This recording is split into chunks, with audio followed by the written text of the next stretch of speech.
When Michael J. Fox finally allowed himself to tell his story, the reaction was staggering, humbling, inspiring, and profoundly human. For 7 long years, he kept something enormous secret from the world. As people laughed with him, as he gathered awards and illuminated screens, his body was waging a quiet battle. The world witnessed only the charm, the smile, the vitality. No one witnessed the shudders, the weariness, the secret struggles behind closed doors. In 2025, when cameras spotted him at the U.S. Open in a wheelchair and then, bracingly, stubbornly, up on his own feet, millions wept. That moment transcended a headline. It became an emblem. His wife, Tracy Pollan, would go on to disclose what the cold winter months now does to him, and how even in silence his resolve speaks louder than words. The reality, however, goes even deeper. What Michael J. Fox has endured is not just Parkinson's disease. It is the burden of all he's borne since the night his first son was born. Michael Andrew Fox was born on June 9, 1961, in Edmonton, Alberta. He was one of 5 children in a family who valued work, rules, and discipline. His father, William, was a Canadian Armed Forces sergeant who made only around $12,000 annually. His mother, Phyllis, was a payroll clerk and occasionally acted in tiny local productions simply to keep close to her artistic side, a side her husband did not always appreciate. William thought acting wasted time, but Phyllis encouraged her son's interest quietly. She'd sit with him as he memorized comedy skits he'd watch on TV. Money was tight. Occasionally, the Foxes subsisted on conbeans 3 nights a week. Those lean years ignited a hunger in Michael, a hunger not for food, but for something greater, something freer. He did not want to live a life defined by rules and corners. He wanted out. Prior to Michael being 12, the family had moved 14 times. The longest they remained in one location was 22 months in Chilliwack. New towns equaled new schools, new friends, and new accents to emulate. Michael turned into a chameleon. For the initial 48 hours in each relocation, he'd observe the manner in which children communicated and then imitated them flawlessly to prevent being noticed. In Newfoundland, when bullied for having an Alberta accent, he'd alter it in no time. His sister Kelly once remembered that he had a notebook with more than 200 entries, names and details about people he'd had to leave behind. Each relocation cost around $3,000, and each relocation strapped the family's finances. But those incessant relocations did something hard to find otherwise, taught him a valuable trick. He could be anyone at any time. Subconsciously, he was already learning how to act. By the time Michael was 10 years old, he was only 4'2" tall, short for his age and shorter for the hockey teams he dreamed of joining. Coaches cut him, saying he was too small for body checks. He was crushed until he found the school's drama club. His teacher, Mr. McRae, gave him a strange audition. Pretend to film a dog food commercial using made-up voices. What no one knew was that Michael had been practicing alone in front of a cracked mirror for months. He performed 3 voices, nailed the scene, and won the part. His first payment, $25 for a school play, was hidden in a coffee can under his bed. Acting became his refuge. Size didn't matter on stage. Emotion did. Dedication did. He didn't miss a single rehearsal for 2 straight years, no matter how often the family packed up and left. At 15, he landed his first professional role on the CBC show Leo and Me. The audition took 6 months, and over 800 children vied for it. Michael put genuine pain into his monologue for a lost dog, because he had experienced that pain himself. The show was 26 episodes long and paid him $39,000. He earned more than his father for the first time. When he spent $800 of the dollars on his sister's dental braces, William started to realize that perhaps this acting thing wasn't such a bad idea. In 1978, at age 17, Michael quit Burnaby Central High School and purchased a one-way ticket on the bus to Los Angeles. It was $87. He had $13 to spend on food. Somewhere along the way in Oregon, he was broke and hitchhiked from there. He spent one night sleeping in a truck stop restroom. In Los Angeles, he worked washing dishes for $2.65 an hour, 50-hour weeks, sleeping on couches of his friends. His father was enraged and didn't speak to him for 8 months. Michael lived on peanut butter sandwiches and determination, getting through 47 auditions before being offered a single small part. When he eventually attempted to join the Screen Actors Guild in 1979, he learned that Michael Fox was taken.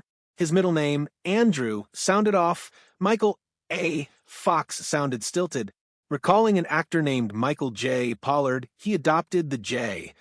It didn't stand for anything, but it changed everything. Michael J. Fox was born. His first experience was in 1980 with Norman Lear's Palmerstown, USA, an abortive series about race and class in the Great Depression. Although lasting a mere 17 episodes, it educated Fox on how volatile television was. From 1980 to 1981, he grabbed guest spots on Trapper John, MD Family, and so on that branded him the sensitive short guy. That nickname almost stuck forever, until that one improv on Family caught a producer's eye and led to something more substantial. His first film, Midnight Madness, 1981, bombed catastrophically. He was left $5,000 in arrears, subsisting on McDonald's a day, and contemplating quitting Hollywood. Later, in 1982, NBC cast Family Ties. First, they wanted Matthew Broderick, but he turned them down. Fox was auditioned. Creator Gary David Goldberg wasn't convinced, but the casting director pleaded for one more shot. Fox came back and killed it.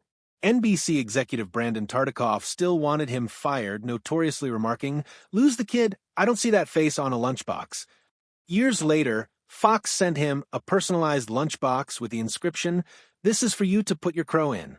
Behind the jokes, Fox was disintegrating. At 21, he was drinking excessively, arriving late and unprepared. Co-star Meredith Baxter discreetly staged an intervention. He didn't give up the booze until 1989 when Family Ties concluded, and when his life really started new. By 1986, he had received his first Emmy. By 1987, the show was hitting 32 million viewers per week.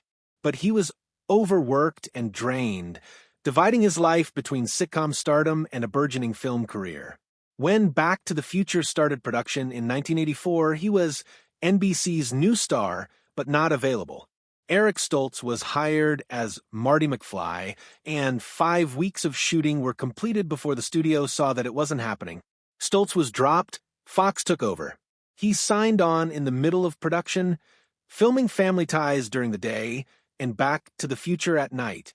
He slept in a van, survived on coffee, and frequently forgot which character he was portraying. But the risk paid off. The film became a sensation and indelibly stamped his name on pop culture. On the set of Back to the Future Part 3, Fox almost died during a hanging scene when a stunt misfired and the rope somehow cut off his oxygen supply. He passed out until the director realized that he wasn't in character. It wouldn't be the first time his body had turned against him. By 1988, while making sequels, Fox found he couldn't skateboard as easily. His hands trembled. At first, he attributed it to exhaustion. In 1991, while filming Doc Hollywood, he woke to find his pinky twitching uncontrollably. At 29, doctors confirmed the unthinkable, Parkinson's disease. He wore gloves on set to hide the tremors, keeping the secret even from friends. For 7 years, he told no one. He smiled through pain, acted through fear, and tried to convince himself it would pass. Meanwhile, his professional life prospered. The secret of my success, bright lights, big city, casualties of war. Peter Jackson even utilized Fox's natural tremors in The Frighteners, 1996, to increase the level of tension in specific scenes. What fans thought was raw emotion was actually reality slipping past performance. Fox started Spin City in 1996 as Deputy Mayor Mike Flaherty. On screen, he was quick, clever, funny. Off camera, he was timing his medication minute by minute to maintain a level body. He became a maestro of his own chemistry, exchanging doses to align with shooting schedules, camouflaging symptoms behind blocking and movement. He won 3 Golden Globes from 1996 to 2000. None of his co-stars had any idea of the extent of what he went through to maintain that illusion. But there were other wars. A 26-year-old woman named Tina Marie Ledbetter fixated on him, sending 6,000 letters in 1 year, some with threats, some filled with rabbit droppings. The FBI intervened. Fox hired guards, and Tracy traveled using assumed names. The experience changed their lives forever. In 1998, 7 years since his diagnosis, Fox came out. The response was worldwide sympathy. His Spin City character started reflecting his actual battle, culminating in his leaving episode in May 2000, Goodbye, Part 2. He wrote himself much of the speech. Although he never uttered the P word, everyone understood. When the cameras cut off, the audience rose and wept. It was television once removed, it was catharsis. After leaving, Fox didn't disappear. He resurfaced in 2009 on Rescue Me as an embittered, addicted man, a performance so real it drew an Emmy nomination. Very few knew how autobiographical it was. Since his diagnosis in 1991, he actually had struggled with alcohol. When his son Sam was born on a night in 1989, Fox was so intoxicated he collapsed in a hospital waiting room while Tracy gave birth by herself. He awoke in terror and promised reform. His first meeting of Alcoholics Anonymous was the following day. He's remained sober since 1992. Michael and Tracy's romance started on Family Ties in 1985, but intensified 2 years later on Bright Lights, Big City. He proposed on the day after Christmas 1987, the Wednesday, July 16, 1988 in Vermont. Paparazzi helicopters destroyed the seclusion of the ceremony, but not the significance. They had their first child, Sam, in 1989. Tracy became pregnant with twins through IVF, Aquinas and Skylar, on February 15, 1995. Around that time, Fox was in production on The American President, working 18-hour days and concealing his illness. Fatigue almost destroyed him. And then in 2001, Esme Annabelle arrived, adopted in complete secrecy. Fox went undercover in delivery uniforms to make his visits to the orphanage incognito. They employed disguises, backdoors, and quiet paperwork to maintain the secret. For more than 20 years, no one had any idea. In 2023, he finally disclosed that Esme's birth had pulled him back from his darkest denial, giving him a reason to carry on. Parkinson's wasn't the only danger. In 1991, the year of his diagnosis, Fox grew a spine tumor independent of the disease. It almost paralyzed him. Tracy discovered him lying on their kitchen floor, half his body locked in position. Surgery rescued him, but recovery was savage. He had to learn again how to walk, hobbling on a cane while making like everything was normal in public. For years he concealed it. It wasn't until 1998 that he finally came clean about how much he had suffered. That candor made all the difference. In 2000, he founded the Michael J. Fox Foundation for Parkinson's Research. It has gone on to raise over $2 billion, more than any other non-governmental source. His personal contributions totaled more than $50 million. By 2023, researchers supported by his foundation had found a biomarker that can detect Parkinson's as much as 20 years before it shows up, with 90% accuracy. Trials commenced in 2024. It was called revolutionary by experts. In 35 nations, over 3,000 studies have included his name in their thanks.